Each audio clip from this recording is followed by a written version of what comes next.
সালে আমি সর্বপ্রথম ন্যাশনাল লাইফ ইন্স্যুরেন্স কোম্পানিতে বন্দরনগরী চট্টগ্রামে একদম এন্ট্রি লেভেল থেকে কাজ শুরু করি। আমার ওই সময়ে লেখাপড়ার পাশাপাশি আমি পার্ট টাইম হিসেবে একটা চাকরি খুঁজছিলাম।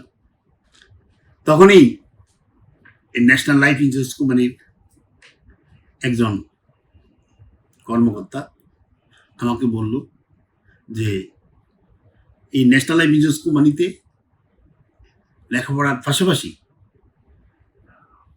এই পার্ট টাইম হিসেবে এখানে কাজ করার সুযোগ আছে। তা আমি তার কথা মতো ঠিকই ওখানে যোগ দিই।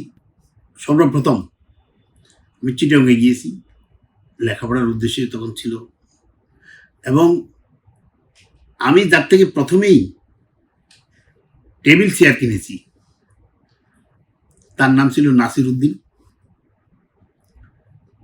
এবং সে দৈনিক 50 টাকা রোজে একটা ফার্নিচারের দোকানে কাজ করত। তখনকার 50 টাকার ভ্যালু অনেক ছিল। এবং বিমাটা তাকে জিজ্ঞাসা করলাম, তোমার কোনো বিমা আছে কিনা? সে বললো, স্যার বিমা সম্পর্কে আমার ভালো ধারণা নাই।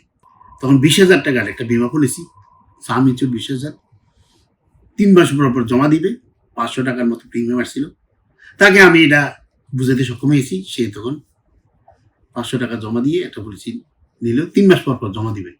কিন্তু দুর্ভাগ্যজনক হইল সত্য, অত্যন্ত হৃদয় বিদারক ঘটনা, বিমাটা করার 1 সপ্তাহের মাথায় সে অ্যাক্সিডেন্টে মারা যায়। যে আমি একজন বিমা প্রতিনিধি হয়ে আমি যে প্রথম আমার এই মরহুম নাসির উদ্দিন, সে তাকে আমি একটা প্রস্তাব দেওয়ার কারণে সে একটা বিমা করছে। বিমা মাত্র 500 টাকা জমা দেওয়ার কারণে তার ফ্যামিলির হাতে আমি তখনকার 40,000 টাকা, আজকের দিনে এটা আপনার 10 থেকে 15 লাখ 20 লাখ টাকার ভ্যালু। তখন ওই টাকাটা পাওয়ার পর তাদেরকে এই টাকাটা ইনভেস্ট করে বা কাজে খাটিয়ে তাদেরকে বিভিন্ন পরামর্শ দিলাম। সেই দিন থেকে আমি চিন্তা করলাম যে বিমা পেশায় আসার এটাই আমার মূল সার্থকতা। সেই দিন থেকে এই বিমা পেশাটাকে আমি পেশা, নেশা, সেবা হিসেবে গ্রহণ করছি। আমাকে আর পিছনের দিকে তাকাইতে হয় না। যে পৃথিবীর মধ্যে, আমি বলবো শুধু বাংলাদেশ না, পৃথিবীর মধ্যে যদি কোনো পেশাটাকে স্বাধীন পেশা, সেবামূলক পেশা, প্রতিষ্ঠা লাভের পেশা হিসেবে বেছে না হয়, তাহলে সেটার নাম হলো জীবন বীমা পেশা। সেই হিসেবে আমি এই পেশাটাকে আমি গ্রহণ করছি।